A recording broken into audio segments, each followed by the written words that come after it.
In this video, we're going to talk about the deadlift and how to properly teach the deadlift, the mechanics we're looking for, and the lines of force. The deadlift is a great movement that's going to work on some foundational patterns of keeping the body in control, keeping the core tight, working on that posterior chain.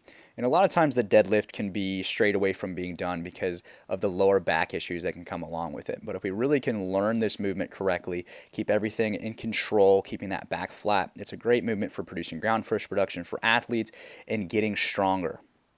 The first thing that we teach when it comes to the deadlift is a concept called a hinge. A hinge is a foundational movement pattern of a lot of the stuff that we do in daily activity and a lot of the things that we do in sports. Here I'm learning with the PVC pipe. I'm keeping the PVC pipe nice and close to my thighs. As I'm hinging down into position, I'm sliding the stick down my thighs, keeping it nice and close. I'm reaching my butt back while bending my knees and keeping my knees back and keep my back as flat as possible. I want to keep my head in line with my spine. We want to be in a neutral spine position so that our back is nice and flat. You'll see here, my back is flat, my head is in line with my spine. I'm not looking directly down at the floor, but I'm looking out in front. I don't want my head to be up, which is going to force me to pull myself out of position a little bit and not be in the safest position possible to stay tight for the deadlift. Here, you'll see the shin angle. When we are going into a hinge, we want to really reach those hips back, and our shins are going to be almost perpendicular to the floor. This is going to allow us to get the weight back into the heels here. We don't want the weight to be too far forward, then we're going to be out of position, especially for the second pull of the deadlift. When we are hinging, we're going to keep that bar nice and close, reaching those hips back, doing it nice and slow so we can learn. We'll stop at the mid-knee. Shins should almost be perpendicular to the floor. We're loading the hamstrings, loading the glutes, and the weight's going to be through the heel. Once we really master that movement, we'll move into the second position. The second position, we're just going to kind of sink everything down, keeping everything in line, keeping that back nice and flat, head in line with my spine. The shins, again, are not going to be too much of an angle. We're not really trying to drive the knees forward here. We want to keep the knees back so they're out of the way, reaching those hips back so we can create leverage. And when I control it down, I'm keeping that stick nice and close to my body, keeping my core tight, keeping my upper back tight, and reaching my butt back. Again, we should be in a neutral spine position, same position where we're at in the hinge, keeping everything nice and flat.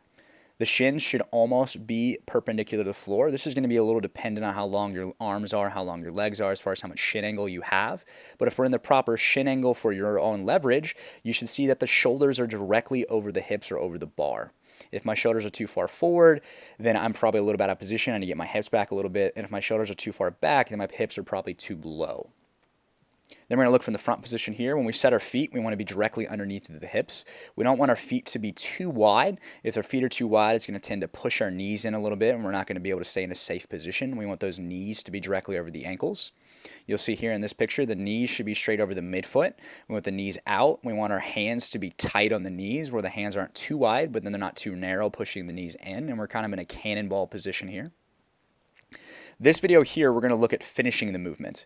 So when I finish the movement, this is often a thing that I see with my athletes, is when they pick the bar up, they finish with the weight in the toes, and they don't really pull the bar into their hips and squeeze those glutes. So when we finish the movement, we want to pull the bar into our hips, not overarching. We don't want to be there. We don't want to overarch. We want to pull the bar, overarching there, the belly's out big. We want to pull the bar where we're nice and upright and shoulders are back.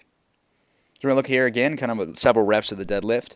When we set up, we want to start in a nice upright position. We're trying to set up from the top down. When we're going down to the bar, we're going to hinge our hips back nice and slow, keeping that back nice and flat, not overarching the lower back, keeping the knees back, controlling myself down at the bar. And then after we get that hinge done, we're going to sink down to it, really reaching those hips back, keeping the shins back a little bit, knees back a little bit, and keeping our head in line with our spine. From there, we want to make sure the shoulders get over the bar. We want to get the shoulders nice and tight. So you're going to see me load my hips a little bit lower, pull those shoulders back, and pack them down so the upper back's going to stay nice and tight. And then from there, we're pushing into the midfoot, pushing into the heel, and coming all the way to the stand, squeezing our glutes, pulling those shoulders back, keeping the chest facing the wall, and tightening our core, and we're going to be nice and upright. And then if we're putting the bar down, we want to hinge back, neck in line with spine, keeping that bar nice and close to our body, down to the floor, all the way down, keeping the bar as close as possible. The further the bar gets away from us, the more pressure it's going to put on our back. We don't want to lift the bar with our back. We want to lift the bar with our legs. Again, here you're going to see me pack those shoulders. We want to pull the shoulders back a little bit, get that upper back nice and tight. Drop the hips a little bit lower for me so my shoulders are over the bar. Nice strong position, right up the shins, and then all the way in the hips, pull the bar in nice and tight, shoulders back, don't over lean, and keep that core nice and tight. And this is it. This is the breakdown of the deadlift. The first thing we have to learn is the hinge, nice good positioning. And then from there we have to learn how to sink down to the floor, keeping the stick, or keeping the bar nice and close, keeping the neck in line with the spine, and controlling that bar with keeping your core tight. We got to keep the upper back tight. When we push into the floor, we're pushing hard in the floor and keeping everything in line.